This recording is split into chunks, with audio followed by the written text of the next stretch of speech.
Ini yang paling penting, Pak Lisno. Sejatinya semua makhluk itu belajar dengan mudah. Jadi memang sejatinya makhluk hidup itu memiliki hukum yang disebut keniscayaan. Oke, Sobat Discover. Kali ini kita akan membahas tentang memori, kapasitas atau memori otak. Karena ternyata cenderung, dan juga yang akan kita bahas bukan cuma sekedar memori, tapi bagaimana aplikasi dalam pelajaran. Karena gini, ternyata ada begitu banyak orang gagal dalam segala aspek karena memori otaknya itu tidak dimaksimalkan. Ternyata memori itu punya sumbangsi terbesar, punya pengaruh yang paling besar untuk kesuksesan kita dalam segala hal, termasuk untuk pelajar, bagaimana mereka bisa jadi pelajar yang unggul, tentunya ya, menjadi pelajar yang berprestasi, pelajar yang hebat, ternyata dipengaruhi oleh kekuatan memori itu sendiri. Kita belajar dengan kecepatan kita masing-masing, ada yang cepat, ada yang lambat. Tapi bagaimana permasalahannya bukan seberapa cepatnya kita belajar, tapi seberapa optimalnya, seberapa efektifnya kita menggunakan kecepatan pembelajaran kita. Oke. Kalau seumpamanya misalnya Pak Lisno istilahnya menggunakan mobil gitu, katakanlah Ferrari yang bisa ngebut sampai 300 km per jam, tapi taunya cuma gear 1 aja. Akibatnya apa? Nggak semua daripada kapasitas Ferrari tersebut yang terkembangkan. Yang padahal bisa sampai 300 padahal bisa lebih, betul. Iya. Akhirnya gara cuma tahu gigi satu maksudnya. Iya, betul. Gigi 1, akhirnya kecepatannya 30 km 30 aja. Padahal ada 10 kali lipat betul lagi. Oke. Nah, kurang lebih analoginya seperti itu.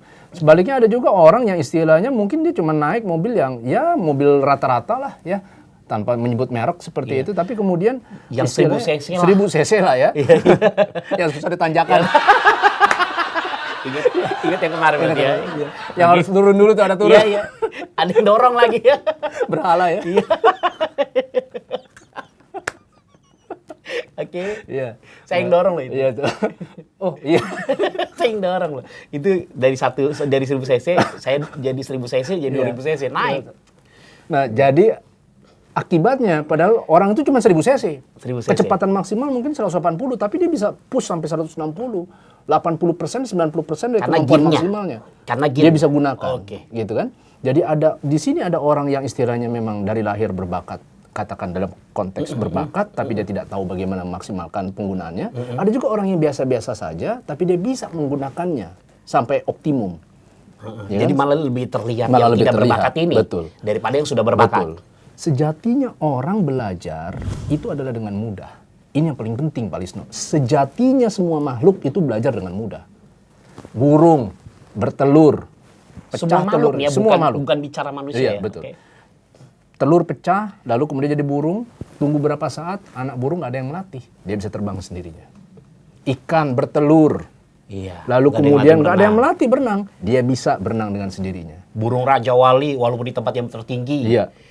Dia menetas, dia bisa terbang. Jadi memang sejatinya makhluk hidup itu memiliki hukum yang disebut keniscayaan. Hukum keniscayaan. Betul. Berarti artinya hukum yang dimana setiap makhluk itu sudah punya naluri sendiri untuk bisa berproses belajar. Untuk bisa bertahan, mempertahankan kehidupannya. Oke. Ikan bisa mempertahankan kehidupannya salah satunya adalah dengan berenang. Burung bisa mempertahankan kehidupannya salah satunya adalah dengan terbang. Nah, manusia bisa mempertahankan kehidupannya dengan belajar. Oke. Jadi dengan demikian sebenarnya nggak ada orang yang sulit belajar. Ini menarik nih, Sobat Discover, bahwa ternyata setiap makhluk, ingat ya, setiap makhluk, bukan manusia, tapi makhluk. Semua makhluk hidup ternyata mereka punya keniscayaan untuk belajar. Ya. Jadi kalau burung untuk mempertahankan hidupnya mereka terbang, kalau ikan untuk mempertahankan hidupnya mereka berenang, dan kalau manusia, ini catatan ya. Ya apa Coach Yovan ya. Ini catatan penting banget bahwa manusia untuk bertahan hidupnya adalah dengan belajar. Oh, keren. Iya. Karena kalau kita nggak belajar kita bisa punah kayak dinosaurus. Kayak dinosaurus. Oh iya. Iya kan? Berarti dinosaurus nggak belajar dong ya? Karena lingkungan, landscape pasti selalu berubah. Oke. Berarti intinya yang punah itu adalah orang yang tidak mau belajar. Tidak bisa beradaptasi, dan untuk bisa beradaptasi dia harus belajar. Oh, tidak beradaptasi, kesimpulan lagi, tidak bisa beradaptasi, untuk dia bisa beradaptasi dia harus belajar. Betul. Oke, siap. Bisa nggak tahu caranya gitu?